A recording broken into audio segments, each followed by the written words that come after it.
Welcome back to Lunch with Mar. Today we have The face of South Jersey, man. It's your boy Richie Workhorse. we're going to talk about the 6for6 projects he had in 2018, upcoming projects he got coming, and everything he got moving as far as this year. We hold our own, my niggas out here on they grind, our fucking grind. And nigga, we ain't wasting time, ain't got the time. You niggas please don't get carried away, or you get carried away. Niggas hustle, they living fast, please don't get buried today. Niggas frauds, I can't unplug, I just stay out the way. Niggas talking, but they be pussy, I ain't worried today. Started off, like, what got you into music? I've been in the music my whole life. I mean, listening to music, but rapping, it was just something like my boy was into, one of my friends was into. You feel me? He was hot. So I just tried it out. I used to always play basketball. I wasn't really into the, the whole rapping. I mean, I wrote music and played around, but it was nothing serious. But just my peers, for real, peers really got me into writing music and trying to be hot and rapping. And, I always thought the people that I first started rapping with, I thought they was better than me. Yeah. Like, and I used to always be in the crib, like, trying to get my shit hotter than theirs. That's all I cared about. There was like 2 or 3 different people, and I used to just be trying. Now, would you say since that, have you surpassed them in any way? Or I mean, I knew I surpassed them. We was young. You feel me? I'm talking about 13, 14 years old, writing little raps. But I knew I surpassed them one time. We all went to go rap.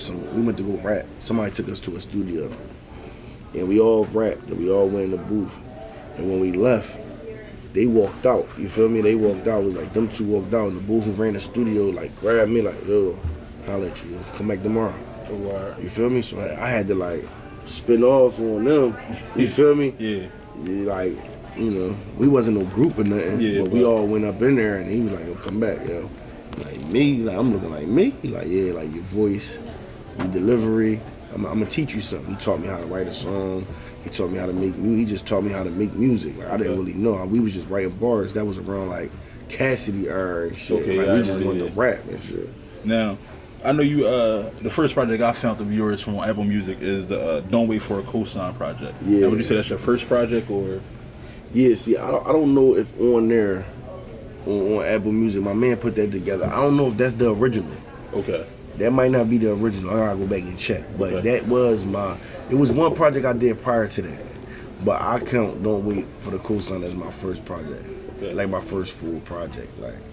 Now, how would you say your flow or your career has changed from that point till now? All the way. Like when I started rapping, I started off as a rapper.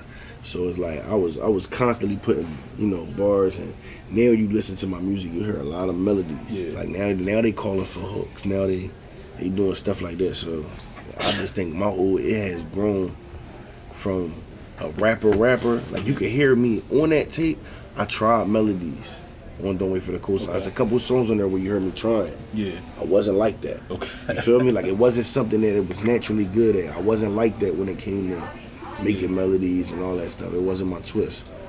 But I conquered it. I stayed on it, stayed trying it. Like people think when you throw that auto-tune on, that it make everybody sound good, bro. It's a science to that shit. You really gotta perfect that. Like I heard Tory Lanez talking about it. Like he right. Like you have to know how to catch it. Like I had to learn how to catch that auto-tune, how my voice is gonna project. Like anybody can go in there and do a halfway decent job, but who trying to be halfway decent? Not me. Nah. I can hear halfway decent and be like, no, this gotta be like this. Yeah. And I'm catching it.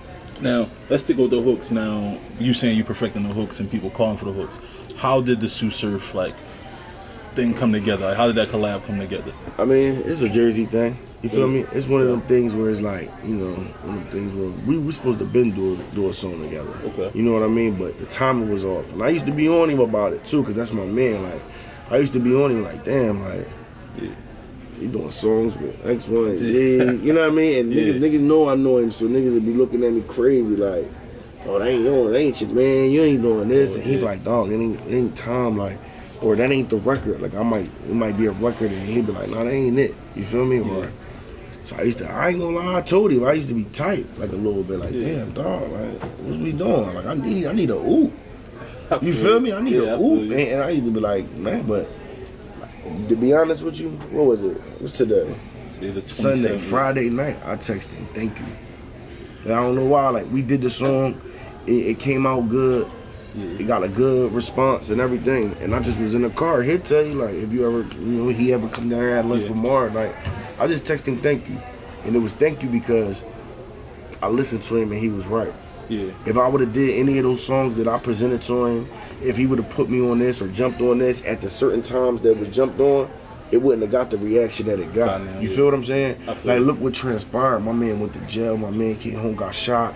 He come out, and then we do a song, and I'm his first single. On the hook of his first single, on the tape after all the stuff where this might be one of his biggest tapes he've ever had. That's about to drop. You see what I'm saying? And he come out with the single, Swinging With Me. You feel me? So it's like, you gotta listen. You gotta listen to people that been in the game longer than you. It don't matter about age. It don't matter about anything. It just matters about experience. So, that's how that came about, and it worked. I feel like he got North Jersey, and like I said, I feel as though I'm gonna be the face. I am the face of South Jersey.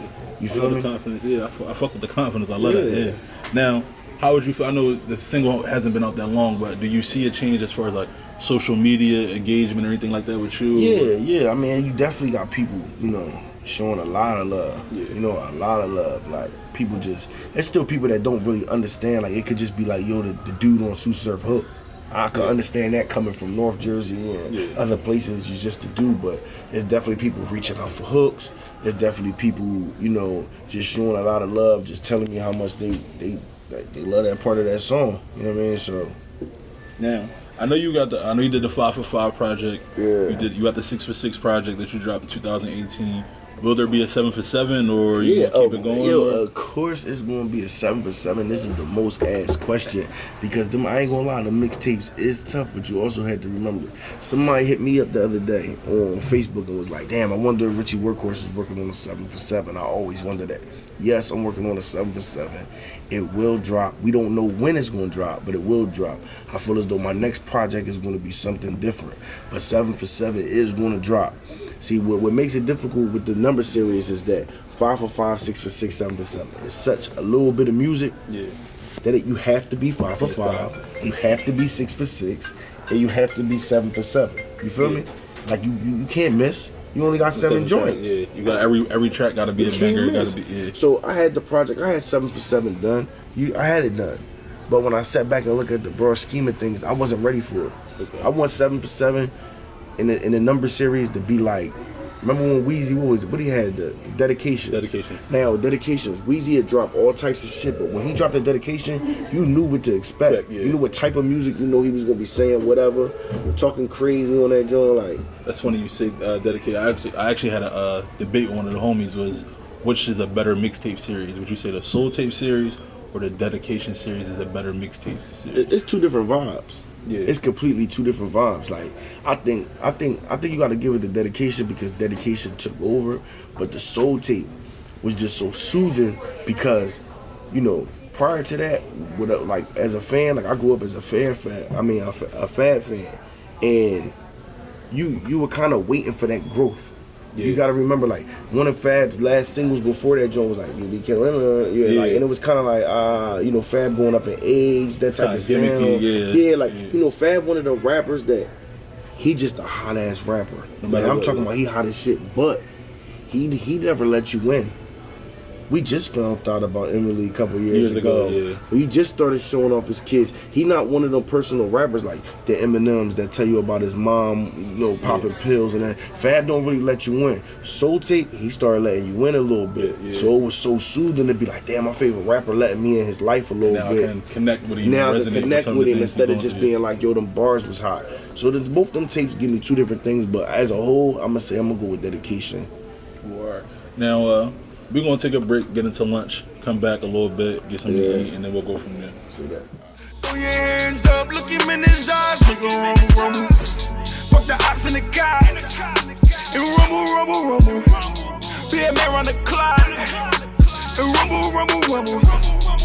Failed 20 times, got up 21. This is what I done. They want me dead. That's why I'm always riding with it. Call me slipping at night, I won't forget it. Yeah, we gon' get straight. You can't knock me off my pivot. Reverse it, put that money on your head. Leave a nigga for dead. Shots fired. Walk down on you, shots fired. Money on your head, shots fired. What you want me to say? What you want me to say? Alright, Alright, we back. I mean, I'm damn near halfway done my meal. I got the chicken quesadillas. Yeah, I'm fucking my joint up, you know, little shrimp, chicken Alfredo, body in this shit. But nah, just to get back into the interview, so like, what's some of your goals for 2019? Like, what's your plans for this year? Just consistency, making the right moves, not how many moves I'm making. Just make sure that they the right moves. You know what I mean? Like, everybody just wants you to drop. But when you get oversaturated with the bullshit, it don't really make no sense. So it's just being consistent and making big moves. You know what I mean? Consistent doesn't mean all the time.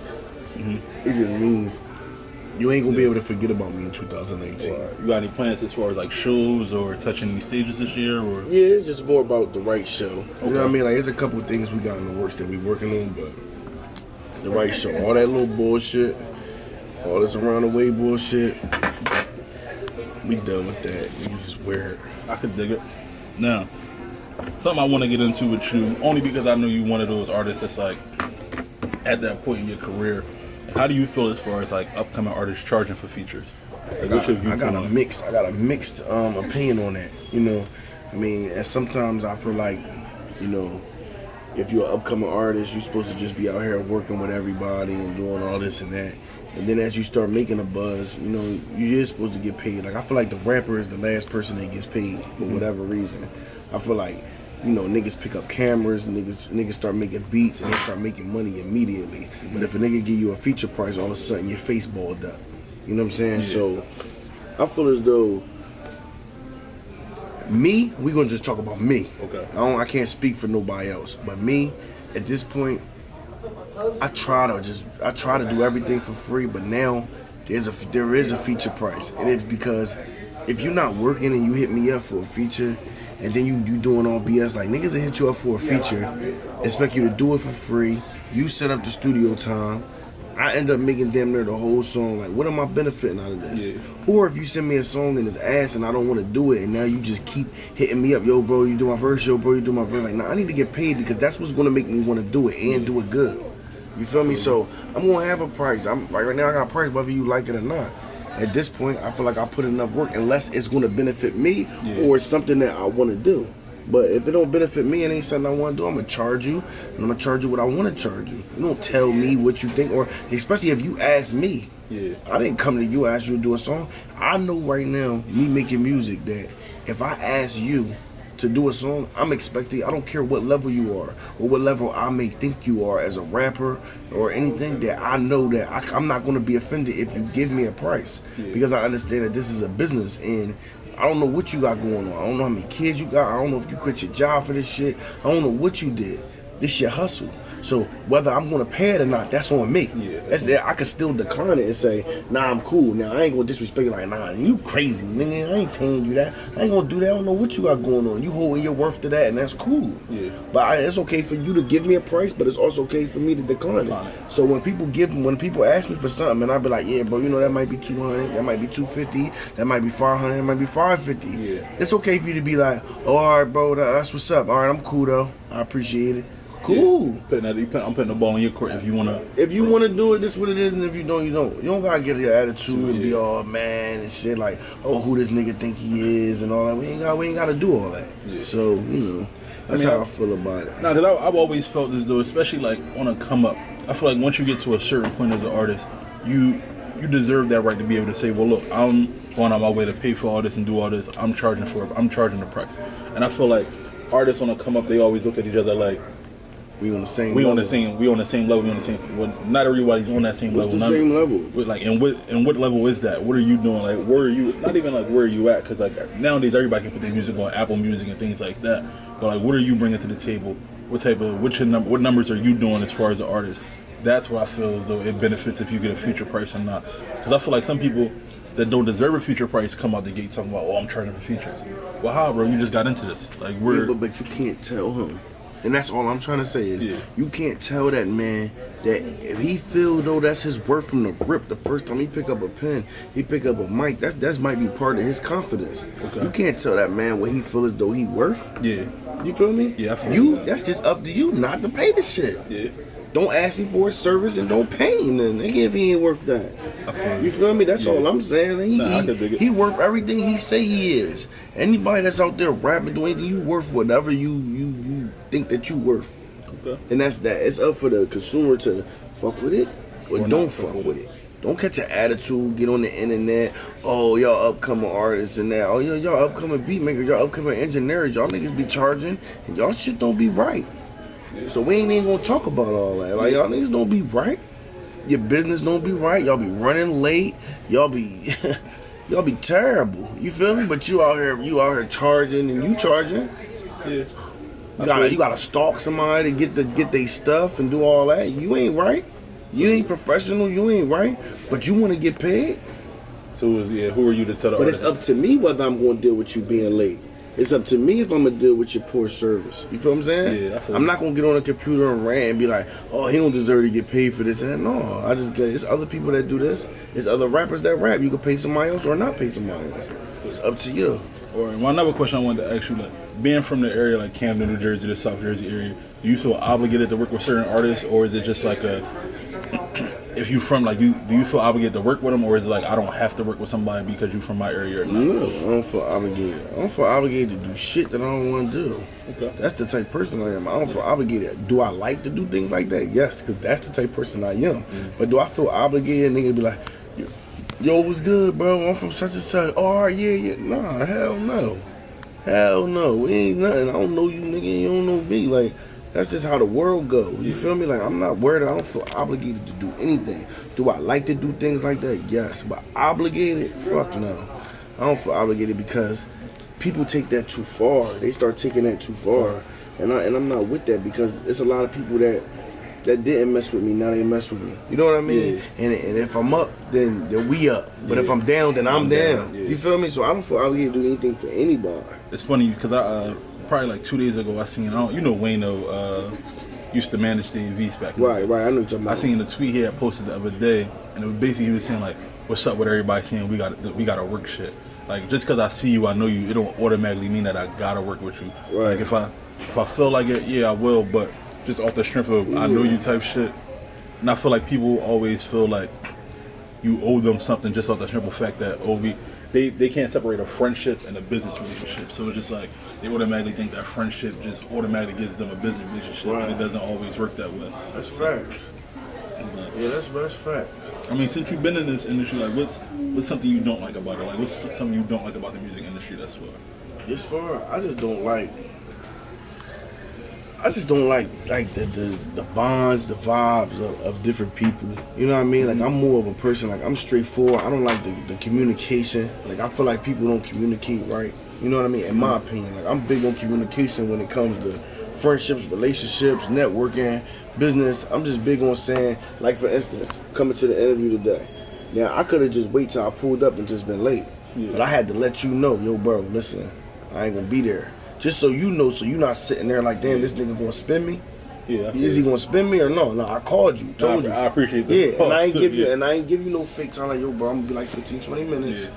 I'm a little further than I thought I was, blah, blah, blah. So now you ain't gotta press it. Now you can tell Rob the right time. Look, he around here, he got his kids with him, we don't know what he gotta do. But communication make it easier for everybody to work. Yeah.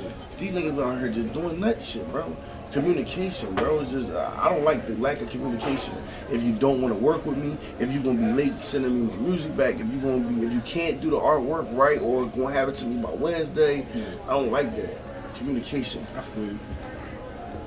Now, what would you say is like your dream feature? Like like when I make this is the person I always wanted to work with. It was R. Kelly. That's done. That's done. I always wanted an R. Kelly feature, but I can't even get a Kel's feature no more. Freaky ass boy. Surviving R. Kelly. Yeah, I can't even go in there with him. So now I mean, I'm starting to like different type of like the way the music is changing. Nah, but I'm getting all jokes aside, bro. It was really R. Kelly. I'm not even playing. Like it was really R. Kelly. So I mean, that's what me being a fan of music coming about from the things he did with Hove and other artists. Yeah. You can see that like that fan base and that feature back then. It was guaranteeing you like a hit basically. A hit, yeah. But I just like those. I'm like a big fan. Like I personally really felt like it was nobody better than him. You know what I mean? Like when they came to R&B, he King R&B. Like a lot of people claim it, but in my mind, like until I heard this, which I'm not going to discredit his music, but you damn near almost have to. You feel me? Because he was drawn. Yeah, At the end of the day, he was drawn. And that's nutty. That's nutty, Kels. That's some real nut shit. I really don't appreciate that. For real, as a fan, I don't appreciate that. I don't appreciate it. But I thought he the king of R&B. I think he one of the best musical people we've ever seen in life. But he's a fucking creep. So we cool. All right, now before we get out of here, I always ask, this is like my closing question I ask everybody. Name your top 5 artists, but you can't name Biggie, Tupac, Nas, or Jay-Z. Damn, you didn't know Jay? Nah, no, because I feel like they the givens. Like they automatically in top 5. Jay, I get the Biggie and the Pac. No Jay the GOAT. You feel me? Jay the GOAT. I'm just gonna say that.